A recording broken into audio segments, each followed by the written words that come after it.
আজকেও আমি টিফিন বক্সের জন্য কিন্তু দুটো রেসিপি শেয়ার করছি। প্রথমেই বানিয়ে নেব ম্যাক অ্যান্ড চিজ কাপস। এর জন্য কড়াইতে 1 টেবিল চামচ মতো বাটার গরম করে দিয়ে দিলাম থেতো করে রাখা 3-4 কোয়া রসুনটা একটু নেড়েচেড়ে নিয়ে দিয়ে দিলাম 1.5 টেবিল চামচ মতো আটাটা একটু লালচে করে ভেজে নিয়ে দিয়ে দিলাম 1 কাপ মতো দুধটা দিয়েই কিন্তু ক্রমাগত নাড়তে হবে আর লো ফ্লেমে নাড়তে হবে যাতে আটাটা লাম্প না করে যায়।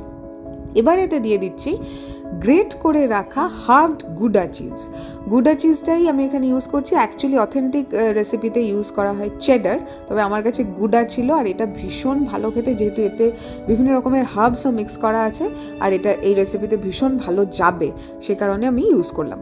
চিজটা মিক্স করে ভালো করে নেড়ে চেড়ে নিলাম। মেল্ট হয়ে গেলেই কিন্তু মিশ্রণটা বেশ থকথকে হয়ে যাবে, তাই কনসিস্টেন্সিটা অ্যাডজাস্ট করার জন্য আমি এখানে 3 থেকে 4 টেবিল চামচ মতো জল অ্যাড করছি, আর দুধ অ্যাড করব না, জল অ্যাড করছি। বেশ মিশ্রণটা স্মুথ হয়ে গেলে এতে দিয়ে দিলাম আগের থেকে সেদ্ধ করে রাখা 1 কাপ মতো ম্যাকারনি পাস্তাটা দিয়ে ভালো করে মিক্স করে নিয়ে দিয়ে দিলাম স্বাদ মতো নুন আর একটু গোলমরিচ গুঁড়ো দিয়ে মিশিয়ে নিলাম। মিশ্রণটা রেডি। এবার এটাকে কাপ ফর্মে আনবো। এর জন্যই নিয়েছি এরকম একটা কাপ কেক মোল্ড, যাতে বেশ অনেকগুলো কাপস রয়েছে। এই কাপগুলোতে খানিকটা করে ম্যাক অ্যান্ড চিজের মিশ্রণ দিয়ে দিলাম, ওপর থেকে দিয়ে দিলাম আরও খানিকটা করে গ্রেট করা গুডা চিজ, আর সব শেষে ওপরে দিয়ে দিলাম একটু করে ব্রেড ক্রাম্ব। এবার এই পুরো ব্যাপারটাকে 180 ডিগ্রি সেলসিয়াসে 8 মিনিট বেক করে নিলাম। এতে কি হবে, চিজটাও মেল্ট হয়ে যাবে আর ওপরে যে ব্রেড ক্রাম্বটা দিয়েছি সেটাও একদম ক্রিস্পি হয়ে যাবে, আর এটা কিন্তু ঠান্ডা হয়ে যাওয়ার পরও ক্রিস্পি থাকবে। এবার এটা একটু ঠান্ডা হোক, তারপরে ডিমোল্ড করে নেব। এরপরে বানিয়ে নিচ্ছি চকলেট আপ্পে, কিন্তু ছাতু দিয়ে।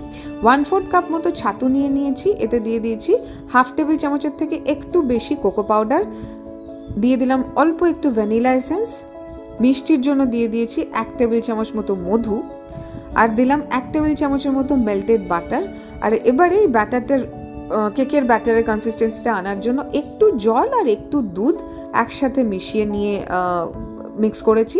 এই আন্দাজটা কিন্তু একটু নিজের থেকে বুঝে করতে হবে। মোট কথা কেকের একটা থকথকে ব্যাটার হলেই হলো।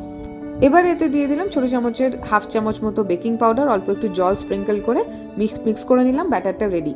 এবার একটা ছোটো আপ্পে প্যান নিয়ে অল্প একটু করে বাটার গ্রিস করে খানিকটা করে ব্যাটার দিয়ে দিলাম। ওপর থেকে একটু কুচনো ডার্ক চকলেট ছড়িয়ে দিলাম।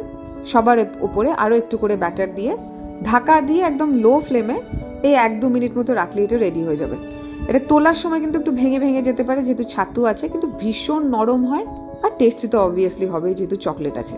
ব্যাস, এবারে ম্যাক অ্যান্ড চিজ কাপসগুলো ডিমোল্ড করে দিয়ে দিলাম টিফিন বক্সে, চকলেট আপ্পেগুলো দিয়ে দিলাম, আর দিলাম কয়েক টুকরো আম। ব্যাস, কেমন লাগলো অবশ্যই জানাবেন। সকলে ভালো থাকবেন। আজকে আসি, টাটা।